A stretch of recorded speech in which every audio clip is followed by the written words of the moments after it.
Welcome to another episode of On the Call with Jake Marsh. My name is Jake Marsh, and we have a fantastic episode for you today. The one, the only, the Super Bowl champion, Jon Gruden. That's right, folks. Coach Gruden is joining me on today's show. We get into his Monday Night Football booth history, his aspirations for potentially getting back in the booth, his Barstool career, and he goes on an awesome rant about what he would like to change about the current state of the game of football. If you know Coach Gruden, you know there is nobody on this planet Earth that is more passionate about the sport of football than himself. And boy, oh boy, I just let him rip. I gave him the floor and said, go for it. What do you want to change about the sport? And he certainly delivered. We'll also recap my experiences on the road over the past week. I called 3 games over 5 days in 3 different states, and it was great to be back on the road. I absolutely love calling games and staying active in the business, especially this time of year, right? We're in the dog days of summer, so things are slow from a play-by-play perspective, unless you're calling baseball consistently, of course, but it was an awesome week. And of course, we'll wrap up the show with our 2 recurring segments. We've got That's Wild of the Week and Tip of the Cap. All right, so another episode of On the Call with Jake Marsh starts right now. It's caught! Touchdown! It's time to dance! Oh my goodness! Gloves are off! 7 for 3!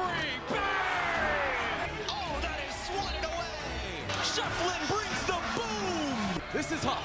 A step back 3. Oh yeah! The shot of a lifetime! Barstool Sports! Arizona Bowl Champions! It's good! It's over! He got it! He got it! He got it! It's 6!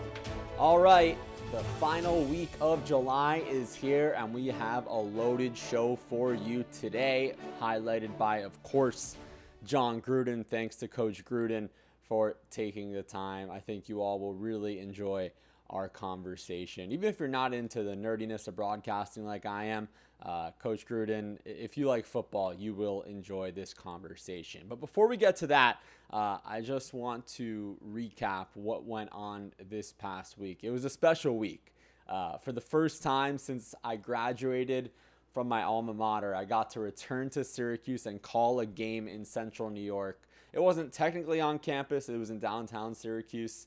But the TBT was so much fun to call. Called Game 1 in New Jersey at Seton Hall's campus, Walsh Gymnasium. A nice, smaller venue, but it certainly got rocking at points. So that was a lot of fun. And then my partner, Casey Jacobson, and I, we hopped in the rental car and went from New Jersey up to Syracuse, and it was really cool. It was an awesome experience. Syracuse ended up sweeping Seton Hall 2-0. Game 1 was a blowout. Game 2 was really close. I love what the TBT is doing with the Elam ending. So thank you to TBT for the opportunity. Thank you to Fox Sports for the green light. Grateful for every opportunity. But yeah, being back in Syracuse, man, it was really cool. Obviously, campus was dead, right? It's the middle of the summer and there's no students on campus. There were a few, I think, high school and summer programs, but it felt pretty quiet for the most part. And just walking around, I had done this walk when I was in Syracuse for TBT last year, but knowing I was calling a game, it really, I got back in a little routine like I did in college, right? I walked Marshall Street, which is the famous area with all the bars and restaurants. So much has changed. I went to lunch at my favorite place, Varsity, which is, I think, exactly 100 years old this year. Got my chicken Caesar wrap. I think it's okay to eat lettuce these days. I haven't really heard of anything else, and I'm fine. And for those of you who know me, you know I have a sensitive stomach. So if I can survive this lettuce issue, I think we're all clear. Hopefully that doesn't bite me in the behind.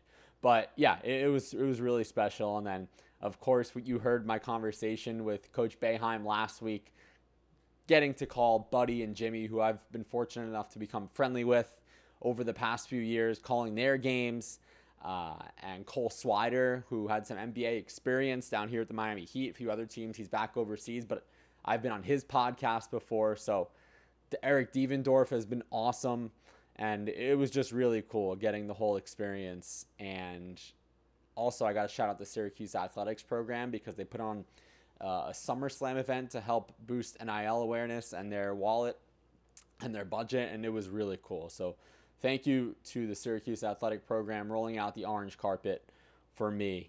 And then I went down to Tampa for World Flag Series 1. It's this new showcase featuring 30 of the top women's professional flag football players in the entire world. There were 14 different countries represented, and it was special. It was a lot of fun. It was live streamed for free on YouTube. There were viewers from all over the world. And I'm actually going to throw in a couple of my favorite calls from both events this week.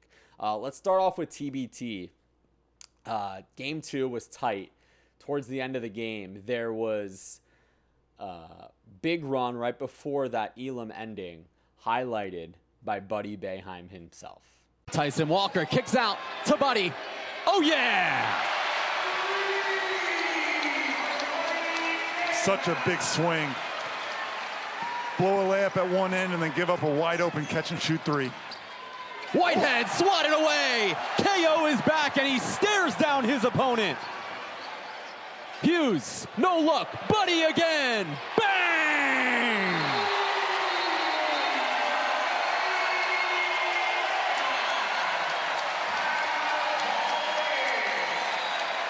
That was a lot of fun, and now moving forward to the World Flag Series, it felt good to call football again, man.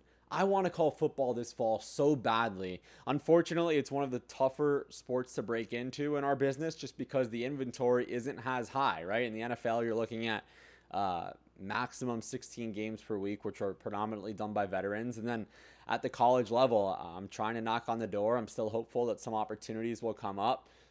So we'll see, fingers crossed, but I'll be ready if I get that call. But just calling football and calling touchdowns and interceptions and all of that, all of those shenanigans, it was awesome. So here are some of my favorite calls from this weekend doing that event in Tampa. Marquez, this one is picked off. It's Masucci. She already has one touchdown on the offensive end. She'll make it another. Pick 6, Twitter ball. Here's Abel. Facing pressure, launching it deep, and she's got a receiver, Riley Bolser for the touchdown. Looking at their placing on their wrist. Young rolls left. Young laterals it back. It's Baudouin, the thrower, the catch, the touchdown, Silvana Munoz. All right, speaking of football, let's get to our interview with the one, the only Jon Gruden. It is time, folks. Sit back, relax, enjoy 30 plus minutes of myself chopping it up with the Super Bowl champion, Jon Gruden. All right, it is now time to bring on a fantastic guest. He's a Super Bowl champion. He's a former, but potentially current and future broadcaster, because I've heard rumblings that Super Bowl champion Jon Gruden is getting back into the booth. And I want to start there, Coach. Thank you so much for taking the time. I've seen some headlines that you have interest in getting back into broadcasting, and that is the main topic of this show. But I hear you're looking to switch up your role. What can you tell us about that? Nah, I was on Cam Hayward's podcast and we were just kind of shooting the breeze, and I don't know what's in my future, to be honest with me, but there are some rumors that perhaps an opportunity to get back in the booth could come about, but I don't want to make any bold predictions. But I did have a lot of fun broadcasting for 9 years. I got to work with arguably the best in the business in Mike Tirico for 7 of those years. So I would love to someday give it a shot. I always do it in the backyard anyway. I broadcast Little League games, and, I just have a lot of fun with it. But that's just rumor at this point.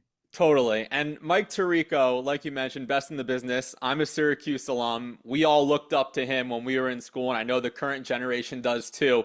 But as someone who worked with him for so long, in so many games and so many pivotal moments, what was the number one thing he did to make you comfortable in the booth and be yourself? Yeah, I think that's a great question. And I've told a lot of people, he threw me grapefruit for 7 years. He was unbelievable at tossing it to you. He was conversational, but he was also going to stay in my wheelhouse. He wasn't asking me questions he knew I didn't have the answer to. We tried to be conversational, but his preparation was as good as it was. There's a big reason I stayed out of coaching for 7 years because of him. He was one of my best friends. I look forward to going to see him. And we'd go have fun out at the steakhouses, and we would try to celebrate some high school football coaches in the areas, but we still today are very good friends. But I think the big thing was just his cadence and the way he would pass the ball to the color guy. And it was seamless. It was easy. And he made things for anybody in the booth easy to adapt. And I think that's what they tell us is tee up your analysts as much as possible, right? Because us, the play-by-play guys, we're just trying to weave the ins and outs and steer the ship and read the ads and call the plays. But it's usually the bigger name, which is people like you, the analysts. So that's so cool that the chemistry was built a little behind the scenes and how Mike Tirico makes it so easy. Who are some other names, if you got the chance to get back in the booth, that you would love to be paired with? That's a good point. Back to Tirico real quick. He would be the one guy that I think could do the whole game by himself. He doesn't need any of us stepping on his real estate. I mean, the guy could easily do the whole game himself. But, Frank Gifford would have been my favorite. A lot of people thought Frank was the color guy, but really Frank was the play-by-play guy for many years. But I like Jim Nantz. I think he's cool. Pat Summerall was always great. Vince Scully, I go back to Lindsey Nelson, a lot of the Kurt Gowdy guys I grew up with. I miss those old voices, Don Criqui. And now today's game, it's kind of an revolving door, college analysts, pro analysts. There's 6 or 7 booths now. It's a lot more prevalent now. So I really don't sit there and wire to wire listen to a broadcast anymore. Yeah, that makes sense. How would you describe the difference in adrenaline rush of stepping into the booth for Monday Night Football versus stepping on the sidelines being a head coach in the NFL? It's pretty similar, man. I remember my first Monday night game. I was so stressed, my whole career really as an analyst, for the opening of Monday Night Football, because our producer, our director, Chip Dean, Jay Rothman, they would say, hey, don't screw it up. It's live. And there's only about 80 million people watching. And I was thinking, holy shit, if I screw this up, I am really going to be a moron for the rest of my life. But I was very nervous when the game started. And I think that's the greatness of Tirico is he got you completion. He got the quarterback in the game, made it comfortable so you could smooth things out. But I was really nervous at the start of the game as a broadcaster because it's live TV and you got to be very timely and concise in your comments. What surprised you the most getting into it? Because I know a lot of people don't understand how often the producer is in your ear and you have to sometimes talk while they're talking to you and you're talking to millions of people. Was it that? Was it something else? Yeah, I think the hardest part was, we had a philosophy at ESPN. We would lay out when the quarterback got over the ball. There's a certain cadence that we grew up with, and I think it's really important. I can't stand guys that are talking all the time while the guy's dropping back to pass. When there's a touchdown, we were taught to lay out, let the crowd speak for the team. Let us feel the energy. I thought that was really cool when we replayed some of the broadcasts. But there were certain commandments that we had, etiquette, respect for the game, that we tried to make sure that we maintained. But I always got the list of the players, and I would sit on the plane at the end of the game on the way home, and I would mark down the players' names that I remember saying during the broadcast. I didn't want to just talk about Tom Brady this, Tom Brady, Tom Brady, Tom Brady. I hope I mentioned a lot of the players because their families are watching. There's a lot of people that are interested in that. And to make a long story short, you can take a negative tone toward the game or you can take a positive tone toward the game. I always tried to take the positive side, like when New England had let's just say the Texans had a 4-yard loss on a running play. Instead of saying, the Texans running game is dog crap, they can't block anybody. That might be the one time that you have a chance to hit that talkback button and say, you know what, Vince Wilfork, he just crushed this guy. Look at Vince Wilfork. So I think there's a kind of a philosophy you got to have to make a long story short before the broadcast starts. So you got a chance to execute it. Yeah, and I think that's why you are so successful in this football media chapter of your career as well, because the passion, right? You can't fake passion that goes for play-by-play, that goes for analysts, that goes for anybody in any industry, really. So what about the game of football, whether it's coaching or broadcasting, appeals to you the most? I know it's an open-ended question, but there's got to be one thing that makes you, when your alarm goes off, you think, I love this game so freaking much. Well, there's one game a week. You know, you're not playing 3 or 4 games a week. You're not having double headers. You got one game a week, and it gives you a chance to work yourself into a state of rage, you know, for this other team. You get a chance to really isolate the matchups. I mean, the technical intricacies of the game plan are what I love the most. You know, how to beat switch coverage, how to find this corner and make him tackle our best back, how to exploit this bad offensive guard right here. Maybe using a surprise formation or a no huddle offense or a new shift or motion, and then seeing your players improve and sharing victory on the plane, in the locker room. Man, I get teared up. That's what I miss the most. The strategy, the preparation, the journey of the ups and downs, you know, that's what I miss, but I miss a hell of a lot. You can tell. Yeah, 100%. And you mentioned the ups and downs. There's different chapters of your career. There's coaching, there's ESPN, there's coaching again. Now there's Barstool. How do you stay motivated when you're kind of in that lull of trying to figure out that next chapter, right? Similar to me and anybody listening in that career, right? I had the Barstool chapter. Now I'm back into the play-by-play, trying to figure out, all right, hopefully a network can pick me up. And you wake up every day trying to nurture those relationships. But what did you do in order to keep that motivation high? I just stayed on the same routine for pretty much 40 years. I get up really early. I got a cool office. I have all the tapes. I make my own cut-ups. I do clinics. I visit training camps. I have players and coaches coming through here. So I still try to stay prepared in case another opportunity does knock. And there's a lot of speculation about coaching, but I really don't just want to live anywhere either. I like living where I live in Tampa. I love what I'm doing.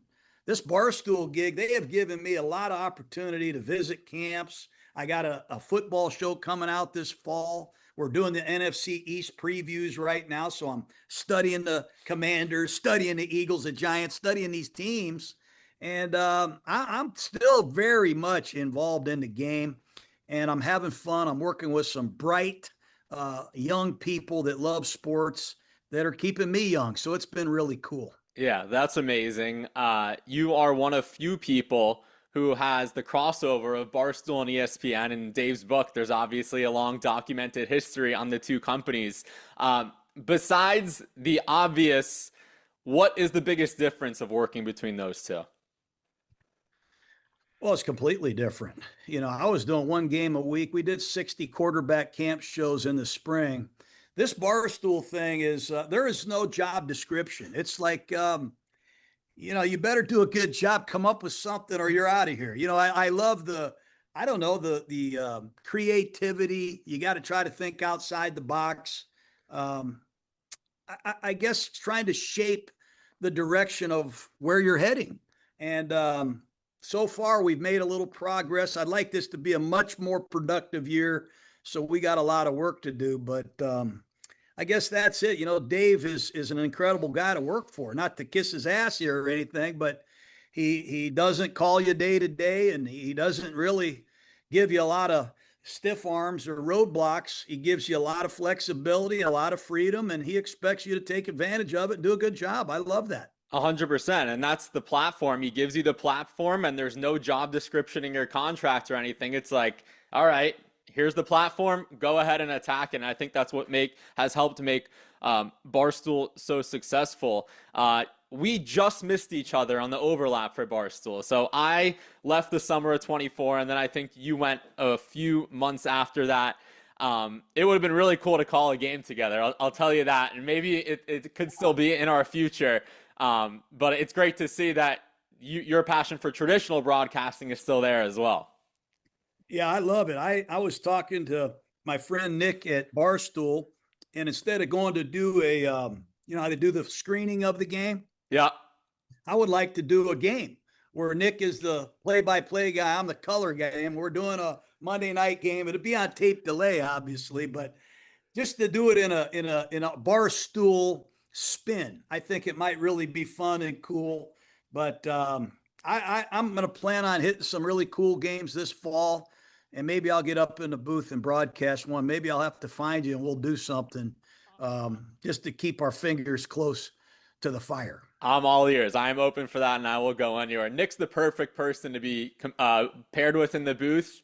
I've shared some interesting experiences with Nick Terani in the booth. We've done Jenga together and mini golf, and that man can keep you on your toes. Yeah. We went to the Super Bowl in New Orleans a couple of years ago, and we had the Barstool, I don't know what they call it, the Olympics. They were on the football field having a pass and kick type contest, and me and Nick were the announcers. And I don't know if I've laughed that hard in a while, but the guy has a very quick, very 25 words or less ability to say things that can really make you think, make you laugh. He can bring you to your knees, man, but he's very fast mentally and he's very sharp and he's got a great voice. And he doesn't break either, because I've been guilty of breaking, but he just stares at the camera with that straight face, and he's a very talented man. Yeah, he is indeed. So moving back to broadcasting, and I know there's a lot of young aspiring broadcasters who watch this show. I've heard a lot of people when asking for advice saying, say yes to every opportunity, never say no, be opportunistic. What would Coach Jon Gruden's advice be to maybe someone who's trying to be the next Mike Tirico and working their way up right now? Well, I think repetition is a very important part of getting better. So you need to get out there and actually do it and learn from your mistakes and get discovered. And I will say this, you don't want to just take any job. You want to have a chance to broadcast something that has some legs to it. I think that has some credibility. You want to make sure that you're not putting yourself in a negative light. You want to surround yourself with good people. I would advise them to do what I've done my whole life. Get around people that are really good and try to learn from them. And if you find somebody that's really talented, that's willing to help you get 1 or 2% better, that's a great start. But I would take my cuts. I would advise young people out there, get in the cage, man. Put your cleats on and take your cuts. And if you're good, you'll get discovered. But be careful. You want to surround yourself with quality, credible people. Yeah, I think that's great advice. And I think there are some similarities between aspiring to be a big-time network broadcaster and being a coach, right? You look at most coaches' Wikipedia pages, stop after stop after stop after stop. Broadcasters, maybe you start off doing D3 or D2 games, and there's nothing wrong with that. Then you get a low-level D1 gig, and the goal is obviously to make your way to the top and be a big-time network broadcaster. But with that journey, there comes a lot of rejection and a lot of adversity. So what have you learned the most about adversity and rejection as a coach that can maybe be relatable to broadcasters? I would encourage everybody to be mentally tough and not just say it, but do it. And really go out of your way to welcome criticism and feedback. I remember when I was coaching quarterbacks, Rich Gannon was our quarterback in Oakland, and we graded his feet, we graded the decision, we graded the throw on every play. So when I went into Monday Night Football, I told our producer, Jay Rothman, I said, I want you to coach me hard. So he called them the Gannon notes. And after every game, he would chew me up at times on a bad cut in or maybe not explaining something or not finishing something there. And I would get, what the hell, but it helped me get a lot better. I think a lot of young people, they're a little sensitive now. And as soon as they get criticized or they don't get the job, it becomes negative and overwhelming. But hey, how can I get better? What can I do to get better? And really try to welcome the feedback and the criticism. That's the only way you're going to get better. Yeah, I think when I spoke with Adam Schefter on the show a few weeks ago, he mentioned regarding rejection, Obviously, it stinks in right away, but then you look back and you thank those people for the rejection because you were not meant to be there. And now more than ever, there's more opportunities to do those types of things. And I know as a coach, you're in the uncomfortable position of cutting 20, 30 guys every August. And those guys, maybe that's a blessing in disguise for them. So I just think the ebbs and flows of any career, really, everyone's dealt with rejection. And it's just of how you respond and turn the page as quickly as possible, but it's easier said than done, right? Yeah. And, I think learning from an experienced guy like Tirico, I remember being at Monday Night Football, being honest, there were some disappointments when we got the schedule. We're like, holy cow, we're doing Jacksonville and Cleveland. These guys stink. They're both 2-10. Or we got to go, Buffalo's 3-9, and they're playing the Saints who are 2-12. And meanwhile, Sunday Night Football's flexing their games. The guys on Sunday, they get the game of the week, and we're getting the bottom of the barrel. But it's, if you get into the booth and you don't want to be there and you're all negative and it's a game of blah, blah. We approached every game like it was a Super Bowl, and we celebrated the players, the place we were at. And I think there's a certain level of, of that too, not every day is going to be big news. And your job isn't to make the news, it's to report the news. That's kind of the philosophy I had, and try to do it in an upbeat, positive way. But, there's going to be days when there's nothing really exciting happening. But that doesn't mean you go swirl up in a corner there and become, you got to have some consistency and some upbeat enthusiasm about you to really make it, I think. And I think that's what separates the good and the great. Anybody can call a walk-off touchdown in overtime that's 80 yards and somebody mosses somebody. But like you said, if it's two crappy teams and it's 30-3 in the middle of the fourth quarter, you and Tirico still have to carry the broadcast home. Right. And I think that's where your chemistry can come in too, right? Because then it turns into a little bit of a loose talk show. Maybe the producer will cut to you in the booth, talking spider, 2Y banana, whatever it is. Right. Yeah, so those are the types of things where you better be prepared because you never know what's coming your way, similar to a coach. You don't know what direction it's going to go into. And like you just said, never quit on the game. Never quit on the game. And it's 48-20. There's 13 minutes left in the game. That doesn't give you the right to start talking about next week's game or what's going on around the league. Finish the game. Don't ever quit on the game. And I think a lot of people have a tendency, that's human nature, to do that. But anyhow, it's how you look at things. It's having the right perspective and having some mental toughness, I think, that is very important. 100%. What about broadcasting is harder than coaching? Wow. It's a live event, so there is some unpredictability. Here's what I would advise is you better know the rules, the interpretation of the rules. I mean, you have got to be able to explain to fans what happened there. Why is that? What is that call? What is that? You have to be able to do that. I think that's number one. Secondly, being careful with injuries. Don't assume the guy's faking it. You got to really be careful. Have some intelligence on the sideline that's reliable, that can give you the facts, where you don't go out and say the guy hurt his knee, he's out for the year, he's probably really bad.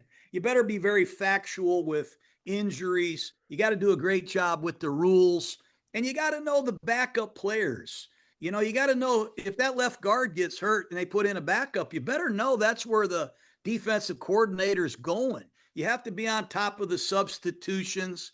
And, I think at the end of the day, have some guys that you can help the fan discover. Who are the emerging players? Who are the guys that are struggling? Try to give a forecast of what the weather's like, but anyhow, I don't know. I've got, you get me fired up about broadcasting again. And hell, I'm talking about the Washington Commanders here, getting ready for this NFC East report. Yeah. So in terms of prep, right? Because I've talked a lot about on the show about the play-by-play broadcasters prep and how you have to prepare for everybody, like you mentioned, but you only end up using 10 to 15%, and that's a high amount depending on how the game goes. Like you said, if there's an injury, if somebody gets ejected or things like that. How would your prep go for Monday Night Football? Would it be similar to Tirico's? Would you guys share your spotting boards, or is it more so a little more analytical for you where you're watching film and breaking things down? Well, you get a researcher that sends you a lot of research so you can get the statistics, you get the tendencies, some of the reports injury wise that are coming out. You get that. But we actually approached it just like a game. I would sit in my office here and I would study the Bengals offensive line and I would make a cut up and send it out there in this application called Huddle. And Tarico would be he'd be exercising, he'd be watching the Bengals offensive line with my voiceover. And then I'd send the defensive line of the Giants and we'd talk about the matchups. And then an hour later, he'd get something about both quarterbacks or about the receivers against the DBs. So we really approached it almost like an NFL game. And we were way over the top, way too much stuff. We loved going to the meetings, the production meeting, and meeting with the other players. I mean, meeting with the coordinators, the quarterbacks, the head coaches, watching practice. Now you hear guys that just fly into the site the day of the game. And they just get up there and they're geniuses. They can broadcast it without doing all that work behind the scenes. And I think it shows a little bit if you listen carefully. But I think the preparation has to be thorough. I always believe preparation and presentation go hand in hand. You got to do thorough preparation. And then when you get a chance to present it, you got to try to knock their socks off. So Mike would ask me, what are your 4 big home runs in this game? Like if you could talk about 4 things that you think the fans would want to hear, what are they? And I would say this, and maybe this. And during the game, sure enough, Tarico all the time would hit 1 or 2 of those things. And if we could hit 3 of those things, we felt like we had a pretty good broadcast in terms of my involvement. But I encourage people to really think about the 3 or 4 things in the course of a game that they really want to dig in on and hit maybe once or twice during the game. And I think that's really helpful. 100%. At this point in your career right now, say we're fast forwarding to the second Sunday in September. It's week 1. You're sitting on your couch at home. What percent split of your mind is going, I'm looking at this type of defense, I'm looking at how they're running this offense, versus your broadcasting and media self tuning into that side of things? You know, I think it's what helped me as a broadcaster, honestly, is I'm up in the press box. There's not the anxiety of all the players and coaches on the headset yelling at you. I can see it's 11 personnel and they're in nickel. I can tell where Andre Johnson is. I got to know how they're going to handle Johnson on the backside of trips. I can see it's 6 in the box. They're going to run Arian Foster. But you start letting your preparation just kind of come to you as if you were a coach right on the sideline. And then, you know, when you listen, you have to learn how to be a great listener. You know, sometimes I would get so enamored with what's going on in the game, and I wouldn't be listening carefully enough to Mike where I could take his conversation and dribble the ball and pass it back to him. He might be talking about something. I might say, well, Andre Johnson just got one-on-one on the backside of trips. And so you got to really become, I think, a guy that can see what the hell's going on, but listen to the guy next to you that's the quarterback that's got the cadence. And I think that's a major part of it too, because it's not just you and your broadcast partner. There's the producer, there's the director. I don't know how many of our listeners know about the talkback button, but you can talk to the truck and it'll kill your on-air mic. And that is a crucial part of a broadcast. That could just be just as important as what you say on the air, because you all need to be on the same page, especially for television, when all that matters is what you're talking about that's over the monitor. Yeah. Because if you're talking about something else, you'll get exposed quickly, right? No doubt. Sometimes I'd see Tarico hitting the talkback button. He'd be yelling in there. I say, I hope he's not telling these guys that Gruden's driving him nuts up here, you know? But I would hit the talkback button all the time, because at Monday Night Football, we had about 50 different camera angles. We had the spider cam behind the quarterback, which I really felt was like a drug for me. I mean, I had to have that spider cam view. And I would always hit the talk back and hit spider cam. And I would get waved off a lot, you know, because they would say, you can't do it every play, man. But with this technology and some of the ISO cam, like give me ISO cam on Steve Smith, because I just saw Aqib Talib take a shot at him. But you don't always get what you want because they're listening to Mike and they're taking the game in a certain direction. But that talkback button, it can really richen the broadcast with the timing. If the timing is just right, it is awesome. But if the crew downstairs is on the sidelines and they're talking about Rex Ryan's blitzing tendencies, and you're hitting a talkback going to Bart Scott, show me Bart Scott, you got to give and take a little bit. So that's where I really didn't do a good enough job, I think, is listening and following the camera in terms of where we were. I was kind of thinking about, oh shit, what do I got to say here? Yeah, and for those not familiar who have never been in a broadcasting booth, there's a little box in front of you. There's all these wires and the monitor. So there's the talkback button, and right next to the talkback button is the cough button, which is another really important button because it's literally what it's meant for. It's if you need a cough or swallow something in your throat, and sometimes it goes on the air and you think, oh no, why didn't that person hit the cough button? Because that is something that only us broadcasting nerds who have experience have used before. Yeah, and while the game is going on, your producer might say in your talkback button, hey, look at the replay monitor, even though the game is going on. He might show you 3 clips, short clips of a receiver getting smashed on the line of scrimmage. Is this what you want? You want to show this? Okay, be ready. I'm coming right to you. So you're getting a chance to preview the short segment of tape that we're going to show our viewers, but the game is going on. So there's multiple tasks that are going on up there during the booth. But the more you do it, I go back to the reps, the more you do it, the more comfortable you get. And I think this is big too. Spend time with your battery. I mean, if you got a play-by-play guy, you got to spend time with the guy. Go golfing with them, spend some time having dinner with them. Make sure you guys are really, efficient. You don't have to be best friends, but you should be very respectful, and you got to come across, I think, like you guys really are a team. And you have to be 100% because the audience, especially an NFL level audience, there's enough people watching where they will sniff through if you're not getting along. And obviously you and Tirico did that really well. What's one thing about the game of football that you like now versus the way it was 20 years ago? One thing that I like now, I don't know if I like the direction of where we're going with this game. I'll leave it at that. I've always loved it, but I don't love any aspect any more now than I did 10 years ago or 20 years ago. Okay, so reversing that, what's something you liked 10 or 20 years ago that you wish would be brought back now? Well, I like the continuity on these rosters. I think having a different offensive coordinator, a different defensive coordinator, a new head coach every year is insane. I'm not quite sure I like this transfer portal of how we're developing young people, or you can go to 3 different colleges in 3 different years. I think it's insane. I don't know if I like all the rules. I don't know if I like the new kickoff at all. Matter of fact, I hate it.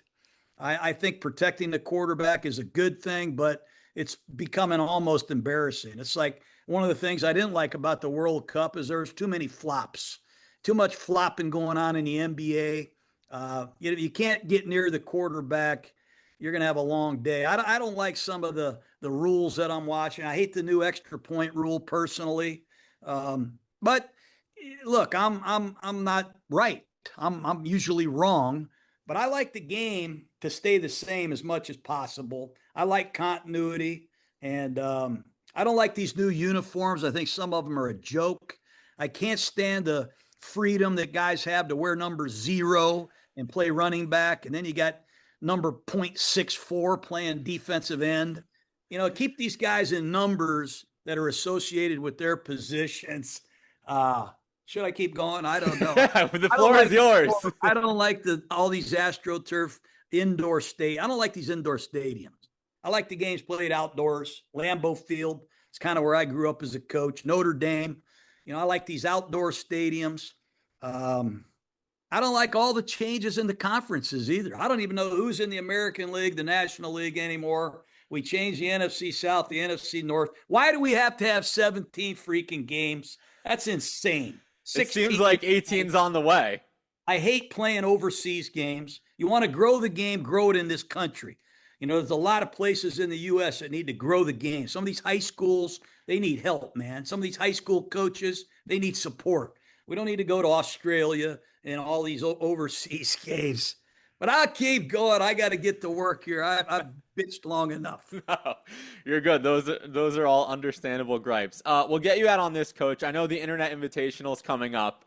Update us on your golf game right now, because I think a lot of people are interested to hear what you're up to.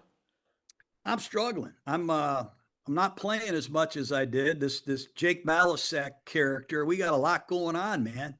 And my course, I live on a nice course, Avila, here in Tampa, but in July they close the course to, do all the maintenance. I'm a little concerned, but I'm a hell of a competitor. I do love to get out there and play. The problem with this event is the golfers are way better than I am. I mean, me and Biz played some guy that was in the freaking Masters last year. I mean, we get our asses kicked so bad. We're driving back to the lodge going, why are we here? I mean, these guys are driving the green on par fours. So I'm a little leery about it. All right, but all it takes is to get hot for a few days, and I made some shots. I'll make a few shots, but when you start playing alternate shot with a guy and they got drones and all this stuff flying all over the place, you talk about pressure. That's pressure. it is. Well, Coach Gruden, Super Bowl champion, elite broadcaster, great Barstool personality. Thank you so much for doing this, and I hope our paths cross. Maybe we'll be in the booth together again sometime soon. So I really appreciate it. Thanks a lot for having me on. I've heard so much about you, and Jake and I will get you down here to the FFCA. We'll bring you in and let you see our operation. You can sure help us. Let's do it. I'm going to be in Tampa soon. I live down in Miami, so it could be sooner rather than later. So I really appreciate it, Coach. Thank you. Thank you to Coach Gruden for the time. I hope you all enjoyed that conversation as much as I did. And tweet at me, DM me, Instagram, whatever it is. Let me know who you want on the show next. We've been fortunate enough to be on a little bit of a heater recently with Jim Boeheim and John Gruden as our last two. Well, let's keep it rolling, right? August is around the corner. Football's coming up. So a lot of exciting things ahead as we approach the fall season here in 2026. All right, a couple of segments to close out today's show. We will start off with That's Wild of the Week. I've got two situations for you here, folks. And we'll start off with what was the biggest news story, maybe not just in sports, but in all of culture overall. Friday, of course, LeBron made his decision, and he is heading to the Philadelphia 76ers. I was surprised. I think a lot of people were surprised. City of Philadelphia, congratulations to you. But this is a tweet from Bastien Fauchon. He is a freelance tennis. He's actually a tennis reporter, I believe. And now that I'm saying this, I may have gave him a shout out on a previous episode with That's Wild. But here we go. LeBron James, the chosen one, wore the following numbers in his NBA career. I see what he did here. Okay. 23 for the Cavs, 6 for the Heat, 23 again for the Cavs, 23 for the Lakers. Add all those numbers above, and you get 76. Foreshadowing his final franchise, the 76ers. So those 23 times 3, you're looking at 69 and 6. It's wild, folks. That is wild. What are the odds that the 4 teams that he played for, or 4 stints, I should say, 23 plus 6 plus 23 plus 23, you get 76. And here he is with the 76ers. So, folks, that is wild. All right, this is Jake the editor, once again correcting Jake the podcaster. So I should have specified the 23, 23, 23, and 6 equals 75. But the tweet, when he writes it out, when he said chosen one, he wrote the number 1. So I guess it's a little bit of a stretch, but 23 times 3 is 69, plus 6 is 75. And then the chosen one in 1 is 76. So I felt a little caught off guard there, but I needed to specify before people came at me. So the 4 numbers he wore so far plus 1 in chosen one is the 76. Still wild. Maybe not as wild, but still wild. All right, back to myself. Next up, we have Jay Feely, who actually used to be a broadcaster for CBS, and you might know him from his time with the Jets and a kicker for the NFL. He's diving into politics. Former NFL kicker Jay Feely, this is from Front Office Sports, excuse me. Got to give the credit when it's due. Former NFL kicker Jay Feely has won the Republican primary for Arizona's 1st congressional district and will advance to the general election in November. He will now face Democrat, I apologize if I'm mispronouncing this, Amish Shah, who was the team doctor when Feely played for the Jets from 2008 and 2009. So you have a kicker and a former trainer or team doctor now facing off each other in the political world. Folks, that's wild. All right, let's wrap up the show with tip of the cap of the week, and we give a monumental tip of the cap to a guy that I am trying to get on this show. I've been trying since I introduced this show, and I'm not going to give up until I am told no. And that is Joe Buck. Tip of the cap to Joe Buck. He is your 2026 Ford C. Frick Award winner. And for those unfamiliar with the Ford C. Frick Award, it's one of, if not the biggest accomplishments you can get in sports broadcasting, specifically in baseball.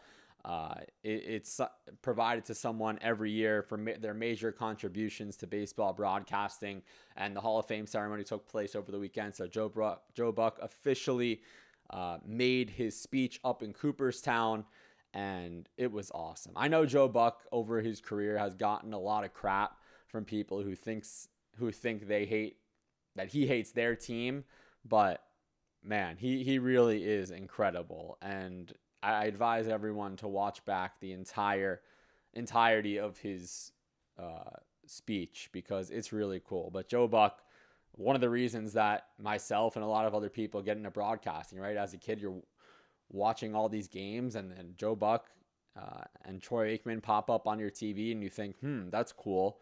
And here he is joining the likes of his father. They're now the first father-son duo to win this award. That is wild as well. But all the heavy hitters in baseball broadcasting have received this award. Of course, Vin Scully among them, Al Michaels, Bob Costas, Dick Enberg, Tim McCarver, who was paired with Joe Buck for a long time, Bob Uecker. I could go on and on. Harry Callis, Harry Carey, and it's really cool. So tip of the cap to Joe Buck, and tip of the cap for all of you. Thank you for listening to this entire show of On the Call with Jake Marsh. It will be August by the time that you listen to this next episode, but please subscribe. Shout out to the YouTubers. I had by far the biggest YouTube week in the short history of this show. We're closing in on 1,000 YouTube views, and I'm proud of that. So let's keep it going. Let's keep this airplane moving upwards, and thank you for all of you tuning in. Please subscribe on every platform. It means a lot, and we will talk to you next week. This has been another episode of On the Call with Jake Marsh. My name is Jake Marsh. We'll see you next week. Thanks a lot.